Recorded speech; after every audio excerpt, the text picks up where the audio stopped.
ارے یہ آج مجھے کہاں لے کر جا رہی ہو؟ میری بیوی نے گاڑی کا رخ کسی انجانے راستے کی طرف کیا تو میں نے حیرت سے اس سے پوچھا، جبکہ وہ مبہم سا مسکرا کر کہنے لگی کہ آج آپ کو ایک نئی جگہ پر ایک نئی دوست سے ملوانے کے لیے لے کے جا رہی ہوں۔ آپ میرے ساتھ چلیں گے؟ میری بیوی نے آہستہ سے مجھے کہا تو میں جھٹ ہاں میں سر ہلا کر کہنے لگا، بالکل کیوں نہیں، میں تمہارے ساتھ تو ہر جگہ جانے کے لیے تیار ہوں۔ میں نے بڑی وارفتہ نظروں سے اپنی بیوی کو دیکھتے ہوئے جب یہ کہا تو وہ ہنستے ہوئے ایک دم چپ کر گئی۔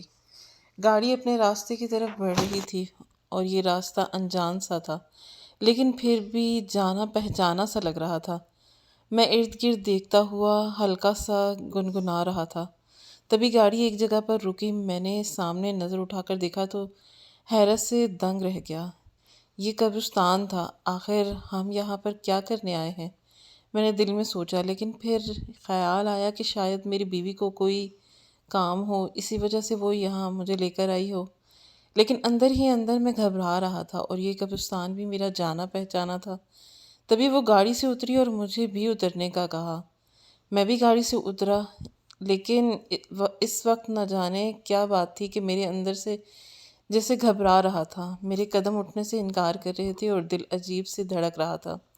میں نے گھبراتے ہوئے انداز میں اپنی بیوی سے کہا کہ شینا، تمہیں یہاں پر کیا کام ہے اور اس وقت پر یہاں پر کیوں آئی ہو؟ میرے انداز کو محسوس کر کے وہ کہنے لگی کہ بس تھوڑی دیر کا کام ہے، آپ میرے ساتھ چلیں۔ یہ کہتے ہوئے اس نے دوپٹہ سر پر اوڑھا جو وہ عادتاً گلے میں ڈالے رکھتی تھی۔ تبھی میں نے اس کے ساتھ قبرستان کے اندر قدم رکھ دیا۔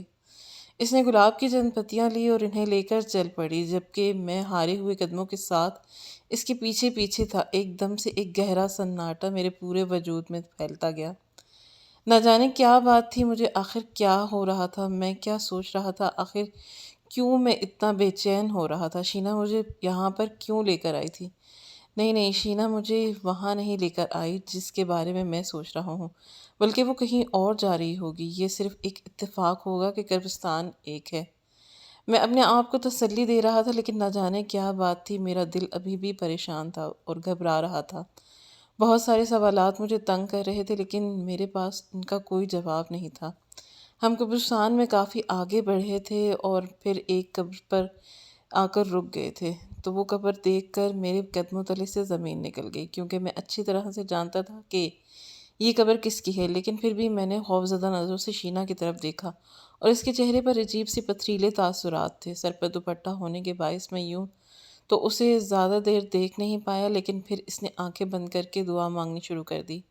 اس کی تقلید میں نے بھی اپنے ہاتھ اٹھا کر دعا مانگی، لیکن مجھ سے ابھی کچھ بھی نہیں مانگا جا رہا تھا اور میرے منہ سے الفاظ بھی نہیں نکل رہے تھے، جبکہ شینا نے اپنی دعا مکمل کی اور میری طرف دیکھا، اور بس میری حد یہیں تک تھی۔ میں جان گیا تھا کہ آج محاسے کا دن ہے اور مجھے اب اپنا احتساب کرنا ہوگا، اور گناہ جب میں نے چھپ کر کیا تھا وہ اس کے بارے میں کوئی نہیں جانتا تھا۔ نہ جانے کیوں مجھے لگ رہا تھا کہ شینا اس بارے میں جانتی ہے، اور اس کی آنکھوں سے جھانکنے والے تاثرات مجھے یہ سوچنے پر مجبور کر رہے تھے۔ میرا نام شہراز ہے اور میرا تعلق ایک غریب گھرانے سے تھا۔ میں جس گاؤں میں رہتا تھا یہاں پر بڑی مشکل سے ہماری گزر بسر ہو رہی تھی۔ میرے والد گاؤں کے ذمہ دار کی زمینوں پر کھیتی باڑی کرتے تھے اور انہیں وہاں سے صرف کچھ اناج ملتا تھا اور گزر بسر کرنے کے لیے چند رقم مل جاتی تھی، جس کے ساتھ ہمارا گزارا بہت مشکل سے ہوتا تھا۔ میں جب جوان ہوا تو چودھری نے ابا کو کہا کہ شہراز کو بھی کام پر لے آؤ، اس طرح تم دونوں باپ بیٹا کام کرو گے تو تمہاری کمائی ڈبل ہو جائے گی۔ ابا تو فوراً چودھری کی باتوں میں آ گئے اور مجھے بھی کہنے لگے کہ میں بھی میٹرک کیا تھا اور اب میں آگے پڑھنا چاہتا تھا، اس لیے میں نے ابا کو صاف انکار کر دیا۔ ابا نے کہا کہ آگے پڑھنا چاہتے ہو، مجھے ابھی نہ کوئی نوکری کرنی ہے اور چودھری کی زمینوں پر تو کام بالکل بھی نہیں کرنا۔ آپ چودھری کو صاف منع کر دیں۔ میرے انکار کرنے پر ابا کو پریشان کر دیا اور کہنے لگے کہ اگر میں چودھری کو انکار کر دوں گا تو وہ ناراض ہوگا اور یہ نہ ہو کہ میرا بھی کام بند کروا دے۔ ابا کی پریشانی بچا تھی، کیونکہ چودھری ایسا ہی آدمی تھا، وہ کسی کا لحاظ نہیں کرتا تھا اور نہ ہی کسی کی مجبوری سے اسے پریشان کر سکتی تھی۔ یہی وجہ تھی کہ میں نے ابا سے کہا کہ ابا میں چند دن کام پر آ جاتا ہوں اور اس کے بعد پھر میں اپنی پڑھائی کا بہانہ کر کے کام چھوڑ کے آ جاؤں گا۔ ابا کو میری یہ تدبیر مناسب لگی تھی، اس لیے وہ بھی رضامند ہو گئے اور میں نے ابا کے ساتھ جا کر چودھری کی زمینوں میں کھیتی باڑی کرنی شروع کر دی۔ یہ کام دیکھنے میں جتنا آسان لگتا تھا اتنا ہی محنت طلب اور مشقت طلب تھا۔ میں سارا دن ابا کے ساتھ لگ کر جب اس کام کو کرتا تو شام تک ہار کر جب میں گھر پہ آتا تو پھر اگلے دن کی خبر ہی لاتا۔ مجھ سے تو یہ کام اور یہ مشقت برداشت نہیں ہو رہی تھی۔ ابا نے تبھی میں نے 15 دن میں ہی کام کیا اور پھر ایک چودھری صاحب کو کہہ دیا کہ چودھری صاحب میرا داخلہ شہر ہو گیا ہے، مجھے اب شہر جانا ہے، آپ کی دعاؤں کی ضرورت ہے۔ میں نے اب بڑے باادب ہو کے جب چودھری سے یہ کہا تو ایک لمحے کے لیے چودھری کے چہرے پر غصہ دکھائی دیا تھا، لیکن پھر نہ جانے کیا ہوا کہ چودھری نے مجھے اجازت دے دی اور کہنے لگا کہ ٹھیک ہے بیٹا، تو جا اور جا کر شہر میں اپنی پڑھائی کر۔ چودھری کی اجازت ملنے کے بعد میں ایک دم مطمئن ہو گیا، کیونکہ مجھے اس بات کی تسلی ہو گئی تھی کہ ابا کو اب وہ تنگ نہیں کرے گا، بآرام سے اپنا کام کریں گے۔ اور میں شہر گیا اور گورنمنٹ کالج میں پڑھنے لگا۔ میرے خواب بہت اونچے تھے اور میں بہت آگے بڑھنا چاہتا تھا اور میری بہت امنگیں تھیں۔ ابا کے اوپر ہم بہن بھائیوں کا بہت بوجھ تھا۔ میں چونکہ ابا کا اکلوتا بیٹا تھا، مجھ سے بڑی میری 2 بہنیں تھیں اور 2 مجھ سے چھوٹی تھی۔ ابا کو اپنی بیٹیوں کی شادی اور اس کے بیاہنے کی فکر تھی، یہی وجہ تھی کہ وہ چودھری کے ساتھ نہیں چھوڑتے تھے۔ حالانکہ ابا کی اپنی بھی تھوڑی سی زمین تھی، لیکن وہ بھی چودھری کے پاس گروی تھی، کیونکہ جب میری بڑی بہن کی شادی کرنی تھی تو ابا کو کچھ رقم کی ضرورت پڑی اور ابا نے چودھری سے قرض لے لیا اور چودھری نے بھی چالاکی سے ابا کی زمین کو گروی رکھ لیا۔ تب سے وہ زمین چودھری کے پاس ہی تھی اور اس پر جو بھی منافع آتا تھا اس کا حقدار چودھری ہی تھا، لیکن ابا کے قرض کی رقم ابھی تک جوں کی توں تھی۔ ابا کی کمائی میں چونکہ اضافہ نہیں ہوا تھا، اس لیے ابا سے قرض ادا نہیں ہو پا رہا تھا اور ایک قسم کی اب وہ زمین ابا کے ہاتھ سے نکل چکی تھی۔ مجھے زمین کا بہت افسوس تھا اور میں اکثر ابا سے کہتا تھا کہ چودھری سے زمین کی واپسی کا تقاضا کرو، لیکن ابا جانتے تھے کہ چودھری کبھی بھی زمین واپس نہیں کرے گا۔ شہر آنے کے بعد اب جب کہ اپنی پڑھائی کو مکمل کر رہا تھا تو میں نے سوچ لیا تھا کہ جیسے ہی اس کا قابل ہو جاؤں گا سب سے پہلے چودھری سے اپنی زمین کا مطالبہ کروں گا۔ انٹر کرنے کے بعد میں نے اس کالج میں گریجویشن میں داخلہ لے لیا اور آگے بڑھنے لگا۔ حالانکہ مجھے ابا نے کہا بھی کہ اب واپس آ جاؤ، لیکن میں ابھی نہیں جانا چاہتا تھا۔ میں شہر میں ہی رہ کر اپنی قسمت کو آزمانا چاہتا تھا اور یہیں پر کام کاج کرنا چاہتا تھا، اپنا گزارا کرنا چاہتا تھا۔ میں آگے بڑھنا چاہتا تھا، ترقی کرنا چاہتا تھا۔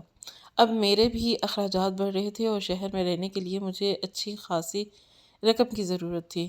یہی سوچ کر میں نے اپنے ہاسٹل کے قریب ہی ایک گورنمنٹ فیکٹری میں نوکری کر لی۔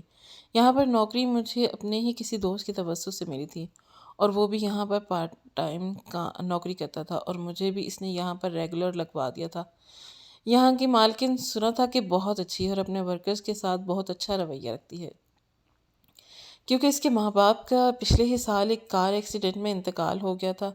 اسی وجہ سے ان کی اکلوتی بیٹی شرمین ہی اب یہ بزنس سنبھال رہی تھی۔ اس کے باپ کی یہ چھوٹی سی گورنمنٹ فیکٹری تھی جسے ان کی بیٹی شرمین اب چلا رہی تھی۔ شرمین اپنے ورکر کے حق میں بہت اچھی تھی اور انہیں بیجا تنگ نہیں کرتی تھی۔ یہی وجہ تھی کہ یہاں پر جو ایک دفعہ نوکری کرتا تھا وہ چھوڑ کر نہیں جاتا تھا۔ مجھے ہی کچھ ہی دنوں میں اندازہ ہو گیا کہ شرمین نے اپنے ورکرز کے ساتھ ایک خاص قسم کا رویہ رکھا ہوا ہے۔ میرا تو ویسے بھی اس سے ملاقات نہیں ہوئی تھی۔ مجھے آفس کے انچارج صدیقی ہی ڈیل کرتے تھے۔ اکاؤنٹ میں نوکری کر رہا تھا جب ایک دن مجھے میٹنگ کے لیے بلایا گیا۔ وہاں پر شرمین بھی موجود تھی۔ شرمین کو دیکھ کر میں ٹھٹک گیا، کیونکہ میرا خیال تھا کہ وہ بہت خوبصورت، الٹرا ماڈرن اور کافی تیار رہنے والی لڑکی ہوگی، لیکن شرمین کو دیکھ کر تو مجھے ایک طرح سے مایوسی ہی ہوئی، کیونکہ شرمین کافی موٹی اور کالے رنگ کی عورت تھی اور حالانکہ اس کی عمر صرف 25 برس تک ہی تھی، لیکن پھر بھی وہ اپنی عمر سے بڑی دکھائی دیتی تھی۔ اس کا موٹاپا اور پکا رنگ اسے اپنے عمر سے کافی زیادہ دکھاتا تھا۔ اس کے علاوہ گلے میں دوپٹہ ڈال رکھا تھا، چہرے سے نرمی ٹپک رہی تھی اور آنکھوں میں حیا کا تاثر تھا۔ اگرچہ شرمین کی ظاہری طور پر دیکھا جائے تو وہ کسی بھی طرح خوبصورتی کا معیار پر پوری نہیں اترتی تھی، لیکن پھر بھی اس کے اندر کوئی خاص بات جو متوجہ کرتی تھی۔ شرمین نے میٹنگ کے ایجنڈے کے بارے میں بتایا اور چند چیدہ باتیں سمجھانے کے بعد میٹنگ برخاست کر دی۔ تب سب باہر جانے لگے تو شرمین نے آواز دے کر مجھے روک لیا اور کہنے لگی کہ مسٹر شہراز، بات سنیں۔ میں اپنا نام سن کر رک گیا اور تبھی جب سب لوگ باہر چلے گئے تو شرمین کہنے لگی کہ مسٹر شہراز، میں نے آپ کا کام دیکھا ہے، آپ کا کام بہت اچھا ہے اور آپ کافی محنت کر رہے ہیں۔ اگر آپ اسی طرح محنت اور ایمانداری سے کام کرتے رہیں گے تو مجھے پوری امید ہے کہ آپ بہت جلد ترقی کریں گے۔ شرمین کے منہ سے اپنی تعریف سن کر بے ساختہ میرا اعتماد اور بڑھ گیا، اور تبھی میں نے اس سے کہا کہ میڈم آپ فکر مت کریں، میں اپنے اعتماد کو کبھی ٹھیس نہیں پہنچنے دوں گا اور ایمانداری اور محنت کے ساتھ کام کروں گا۔ آپ کا شکریہ، آپ نے میرے کام کو سراہا۔ میں نے بڑے سبھاؤ کے ساتھ اسے کہا تو اس نے بڑی گہری نظروں سے میری طرف دیکھا اور میٹنگ ہال سے باہر اپنے کیبن میں آ گیا۔ شرمین کی وہ گہری نظریں مجھے اپنے موجود کی گرد محسوس ہو رہی تھی اور یوں لگ رہا تھا کہ جیسے وہ مجھ سے متاثر ہے، لیکن پھر بھی میں نے وہ نہیں سوچا تھا جو ہو گیا۔ آہستہ آہستہ بہانے بہانے سے شرمین اکثر مجھے اپنے پاس بلا لیتی اور دفتری معاملات کو ڈسکس کرنے لگتی۔ میں بھی شرمین کے ساتھ بیٹھ کر گھنٹوں ان معاملات پر بحث کرتا رہتا اور اپنی سوچ کا اظہار کرتا۔ شرمین میری رائے کو بہت اہمیت دینے لگی تھی اور اکثر بہت سارے معاملات میں وہ میرے سے پوچھ کر ہی چلتی تھی۔ میں اب اپنے آپ کو بڑا تیس مار خان سمجھنے لگا تھا کیونکہ شرمین مجھے خاص اہمیت دینے لگی تھی۔ یوں تو شرمین میں ساری باتیں ہی اچھی تھی، لیکن اس کی وجہ سب سے اچھی بات یہ تھی کہ وہ 5 وقت کی نماز پڑھتی تھی، اور دفتر میں بھی اس نے خاص طور پر یہ اصول رکھا تھا جیسے ہی نماز کا وقت ہوتا تو وہ دفتر میں اذان دی جاتی اور اس کے بعد سب باجماعت نماز پڑھتے تھے۔ یہاں پر آ کر نماز کی پابندی کرنا سیکھ گیا تھا میں اور شرمین آہستہ آہستہ ایک دوسرے کے قریب آتے جا رہے تھے۔ دفتر میں ہمارے متعلق باتیں ہونا شروع ہو گئی تھی جن کے بارے میں جانتا تھا کیونکہ میں انہی لوگوں کے درمیان تو کام کرتا تھا، لیکن شرمین کو اس بارے میں کچھ پتہ نہیں تھا۔ مجھے تو شرمین کی ظاہری خوبصورتی سے زیادہ اس کی دولت کی اور بیک گراؤنڈ میں دلچسپی تھی۔ جس طرح گاؤں میں ہم مشکل سے گزر بسر کر رہے تھے اور اپنی زمین چودھری کے پاس گروی رکھوا کر اس کا قرض ادا کرنے کے لیے اتنے سالوں سے ابا محنت کر رہے تھے، اسی وجہ سے میں نے سوچ لیا تھا کہ اب کوئی شارٹ کٹ ہی ہماری زندگی بدل سکتا ہے اور ہماری قسمت کو 4 چاند لگا سکتا ہے۔ تبھی ایک دن دیکھ کر میں نے شرمین کو پرپوز کر دیا، حالانکہ میں نے یہ بہت بڑا رسک لیا تھا کیونکہ میں نہیں جانتا تھا کہ شرمین کا جواب کیا ہوگا۔ لیکن میری بات سن کر شرمین کے چہرے پر کوئی رنگ آ کر ٹھہر گئے تھے اور پھر اس نے کہا کہ شہراز، میں خود اپنی زندگی میں ایک جیون ساتھی کی کمی شدت سے محسوس کرتی تھی اور چاہتی تھی کہ میرے لیے کوئی ایسا ساتھی ہو جو بالکل بے غرض ہو کر مجھ سے محبت کرے، اور تمہاری صورت میں میری یہ خواہش پوری ہو گئی۔ میں آج خود کو اس دنیا کی سب سے خوش قسمت ترین لڑکی سمجھتی ہوں، اسے اتنا محبت کرنے والا ساتھی ملا۔ میں اس محبت کے سفر میں تمہارے ساتھ ہمراہ چلنے کے لیے تیار ہوں۔ تم کسی بھی وقت اپنے پیرنٹس کو بلوا کر ہم نکاح کر لیں گے۔ شرمین کے اقرار کو سن کر میں ایک دم کھل اٹھا تھا اور میرا دل جیسے اچھل کر رہ گیا تھا۔ تبھی میں نے اسے کہا کہ شرمین، تم سوچ بھی نہیں سکتی ہو کہ آج تم نے مجھے کتنی بڑی خوشخبری دی ہے۔ میں آج بے انتہا خوش ہوں اور یقین کرو کہ اس خوشی سے بڑھ کر میری زندگی میں اور کچھ بھی نہیں۔ یوں دنوں میں نے اپنے ابا کو شہر بلوا لیا، حالانکہ وہ لوگ راضی نہیں تھے۔ ان کا یہی کہنا تھا کہ اگر تم نے شادی کرنی ہے تو گاؤں آؤ اور جس طرح گاؤں کے رسم و رواج ہیں ویسے ہی شادی ہوگی۔ لیکن میں نے ابا کو ساری بات سمجھا دی تھی اور انہیں بتا دیا تھا کہ میری بیوی شہری ہے اور اس کا یہاں پر اپنا بہت بڑا کاروبار ہے، اسی وجہ سے شادی شہر میں ہی کر رہے ہیں۔ میں ابا پہلے تو مانے نہیں لیکن پھر مان گئے اور تبھی ہمارا نکاح سادگی سے ہو گیا۔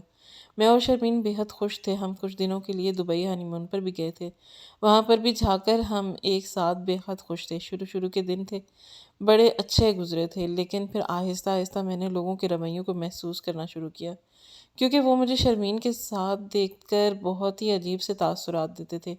تبھی مجھے اندازہ ہو گیا کہ ہم دونوں کا کپل دیکھنے میں کتنا عجیب سا لگتا ہے۔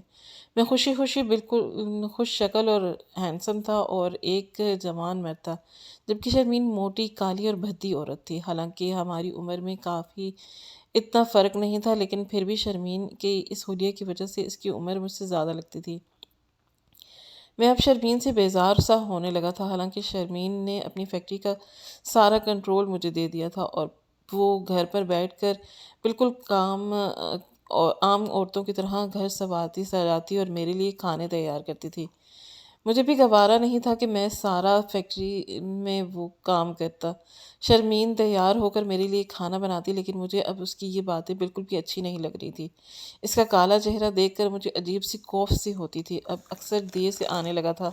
کچھ دن تو میں شرمین نے برداشت کیا، اور پھر ایک دن لگی: شہراز، کیا بات ہے؟ آپ مجھ سے بیزار لگتے ہیں۔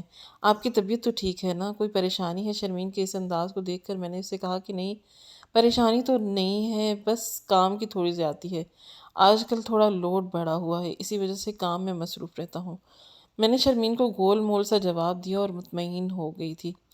لیکن ایک بات تو تھی کہ اب شرمین میری طرف سے تھوڑا ٹھٹک گئی تھی، اور میں ایسا نہیں چاہتا تھا کیونکہ اگر ایسا ہو جاتا تو شرمین شاید اپنی فیکٹری کے سارے اختیارات مجھ سے واپس لے لیتی، اور میں ایسا ہرگز نہیں چاہتا تھا۔ مجھے اب اس لائف اسٹائل کی عادت ہوتی جا رہی تھی، اور میں جس فیکٹری میں پہلے ملازم تھا وہیں کا باس بن گیا تھا، اور میری انا کی تسکین کے لیے یہ بات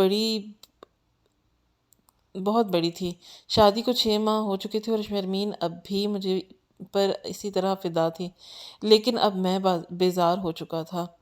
میں نے سوچ لیا تھا کہ کسی طریقے سے شرمین کو اپنے راستے سے ہٹا دوں گا، تاکہ اس کی ساری دولت پر قبضہ کر کے عیش کی زندگی گزاروں۔ ایک دو بار یہ خیال آیا بھی تو میں نے کچھ مختلف منصوبے بنانا شروع کر دیے، لیکن پھر رک جاتا۔ میری بیوی کا نیک چہرہ میرے سامنے آ جاتا، کیونکہ وہ لڑکی تہجد میں اٹھ اٹھ کر میرے لیے دعائیں مانگتی تھی، میری زندگی لمبی اور میری لمبی عمر اور صحت کے لیے رو رو کر اللہ کے آگے گڑ گڑاتی تھی۔ میں بھی شرمندہ ہو جاتا تھا، اور اپنے خیالات پر مجھے خود ہی افسوس ہوتا تھا، لیکن ایک بات تو طے تھی کہ اب شرمین میرے دل سے اپنی محبت کھو چکی تھی، اور میں جو وقتی طور پر اس پر فدا ہوا تھا، اب مجھ سے محبت کا نام و نشان بھی نہیں تھا، بلکہ بس یہ مجبوری کا رشتہ نبھا رہا تھا۔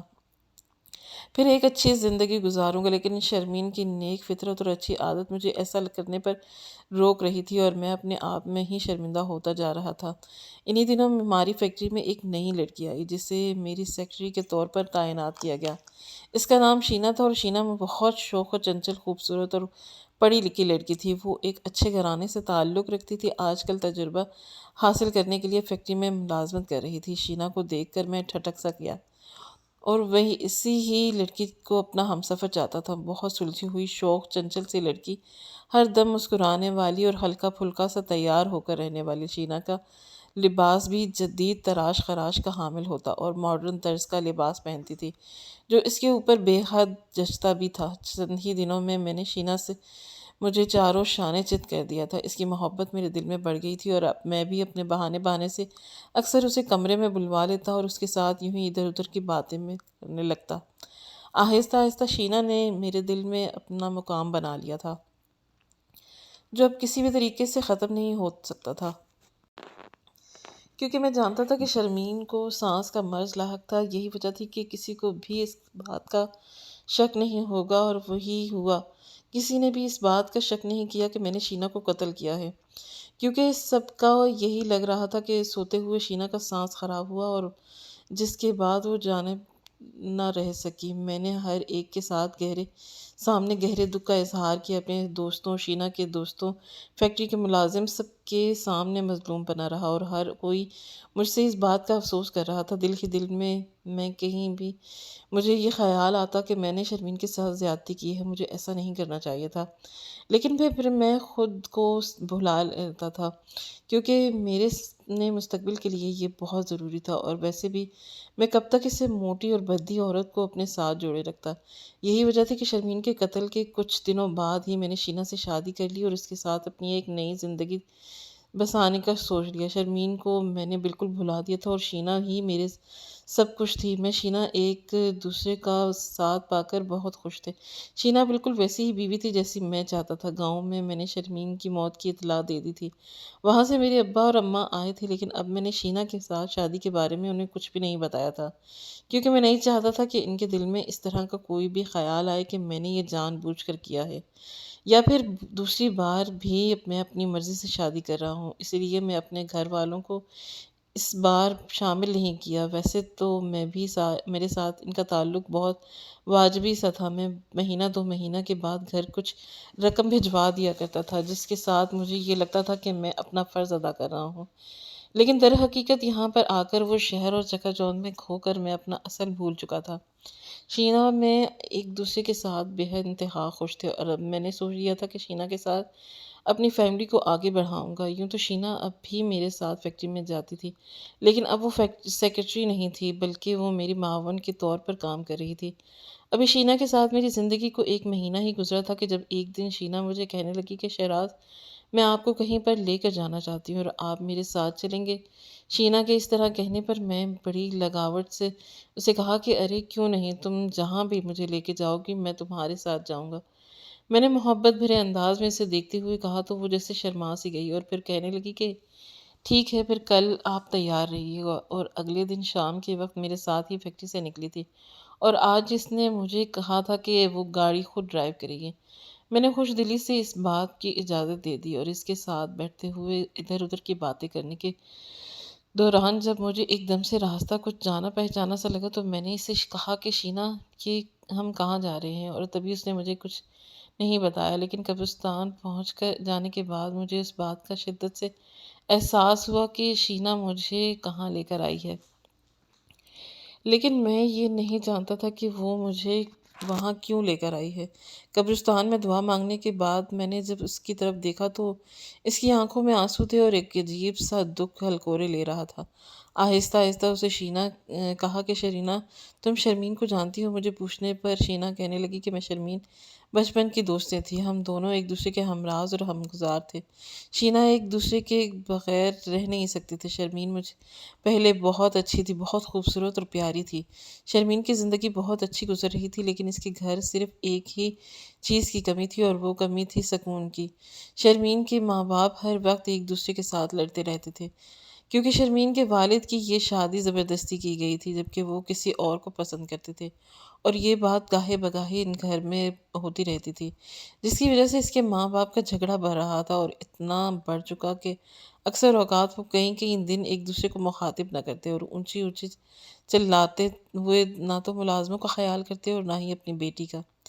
ایسے میں وہ شرمین سے بھی کٹ کر رہ چکے تھے، اور شرمین کو بھی ان کی توجہ اور محبت نہیں ملی تھی۔ شرمین بہت بھولی بھالی لڑکی تھی، اور اپنے ماں باپ کی توجہ حاصل کرنے کے لیے اکثر ان کے پیچھے پھرتی رہتی تھی، لیکن ان کے ماں باپ اپنی لڑائیوں میں، اپنے جھگڑوں میں بالکل بھول چکے تھے۔ شرمین اسی طرح جوان ہو گئی، اور اپنے ماں باپ کی لڑائی جھگڑوں کی وجہ سے وہ ایک نفسیاتی لڑکی بنتی جا رہی تھی، کیونکہ جب بھی اس کے ماں باپ جھگڑتے وہ بے حد گھبرا جاتی اور ڈر کر خود کو کمرے میں بند کر لیتی، اور وہ اپنا دھیان ادھر ادھر لگانے کی کوشش کرتی۔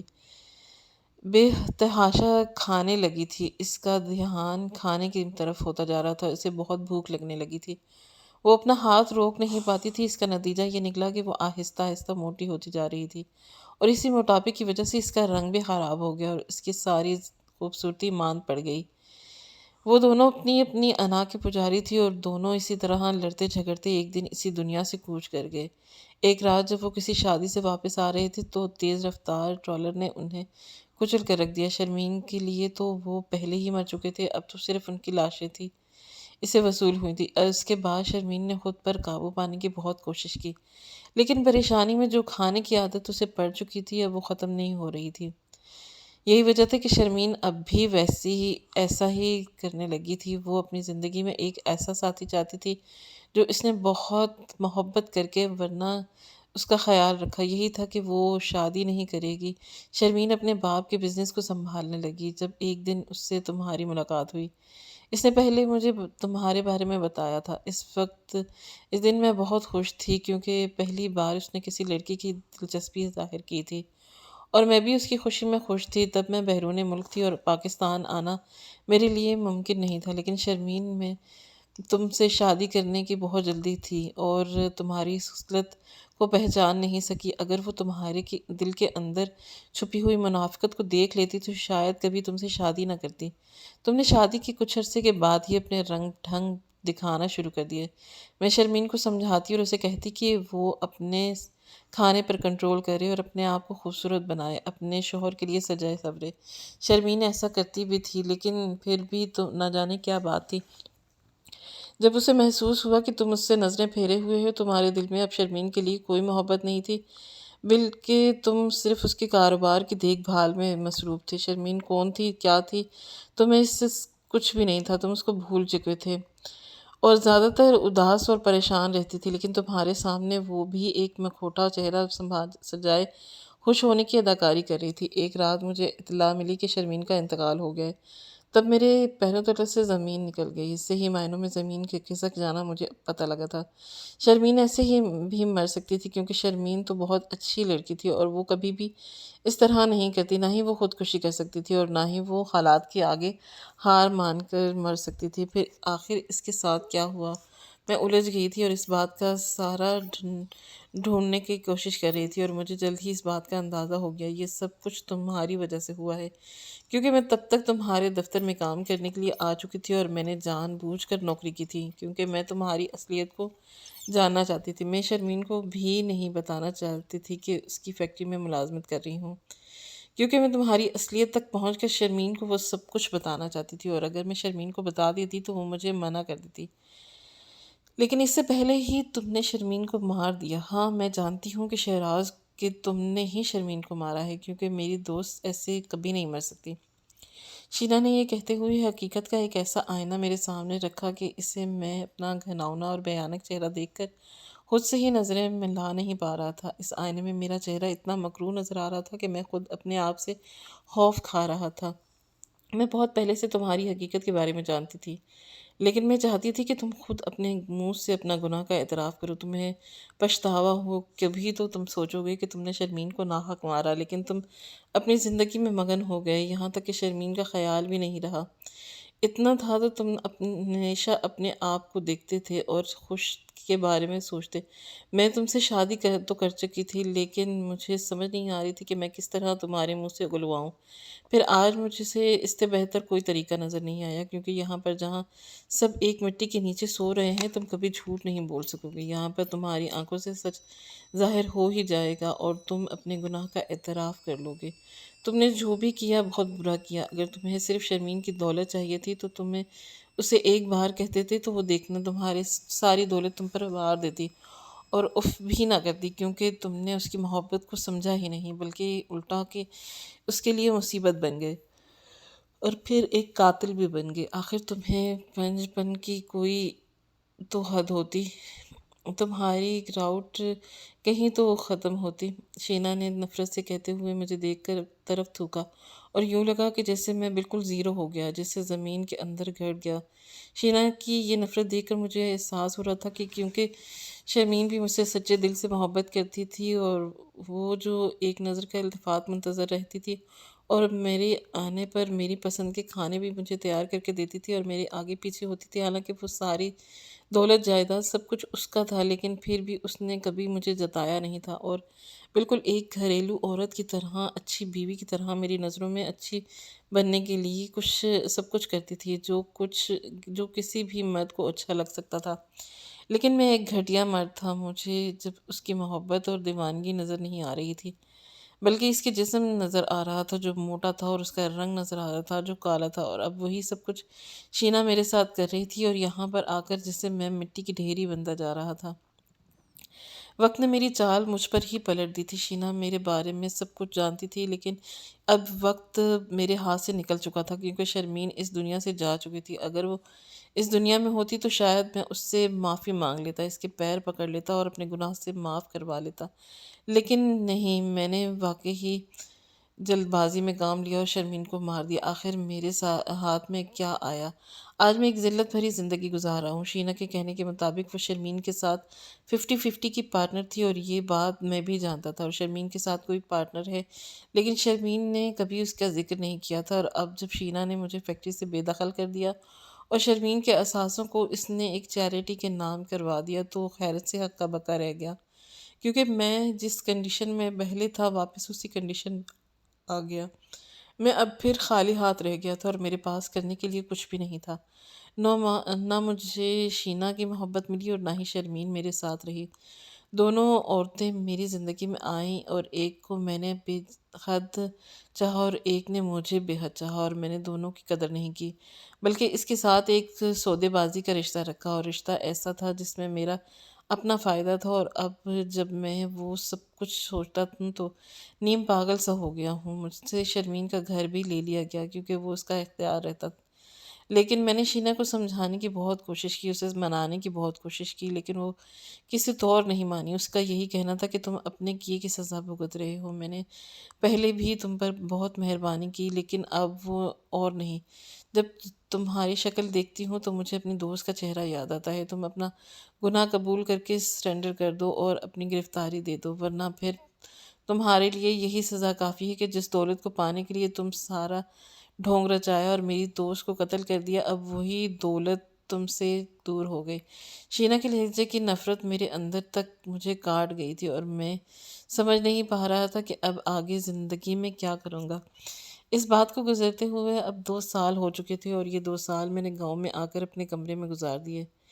میں یہاں ایک لمحے کے لیے بھی باہر نہیں نکلتا تھا۔ میرے ماں باپ میری اس حالت کی وجہ سے پریشان رہتے تھے۔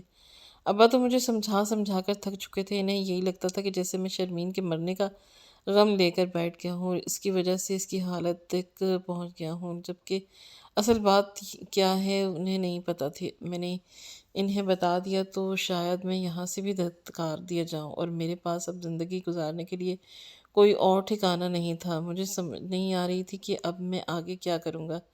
میری زندگی حالت اتنی پست ہو چکی تھی کہ مجھے اکثر اپنے سامنے شرمین کھڑی ہوئی دکھائی دیتی تھی اور میں روتے ہوئے اس سے معافی مانگنے لگ جاتا تھا۔ میں اکثر گاؤں سے جب کبھی بھاگ جاتا تو کئی کئی دن گھر واپس نہیں آتا، بلکہ شرمین کی قبر کے سرہانے جا کر بیٹھ جاتا۔ میرا اور وہ گناہ بھی جو میں نے اندھیری رات میں کیا تھا اب مجھے زندگی کی روشنی میں بھی آ کر تنگ کرنے لگا تھا، اور بار بار مجھے شرمین کا چہرہ اور اس کی باتیں یاد آتی تھی۔ اب صحیح معنوں میں مجھے احساس ہوا تھا کہ میں نے ہیرا گنوا دیا ہے۔ جو شرمین ظاہری طور پر خوبصورت نہیں تھی، موٹی تھی، اسے پیار سے سمجھایا جا سکتا تھا، میں اسے اپنے طریقے سے اپنی پسند کے سانچے میں ڈال سکتا تھا اور وہ میری بات ضرور مانتی کیونکہ وہ اتنی ہی محبت کرنے والی تھی مجھ سے۔ لیکن میں نے شرمین کو 1% بھی رعایت نہیں دی، حالانکہ میں اسے اچھی طرح جانتا تھا اور اس کی ظاہری صورتحال سے واقف تھا۔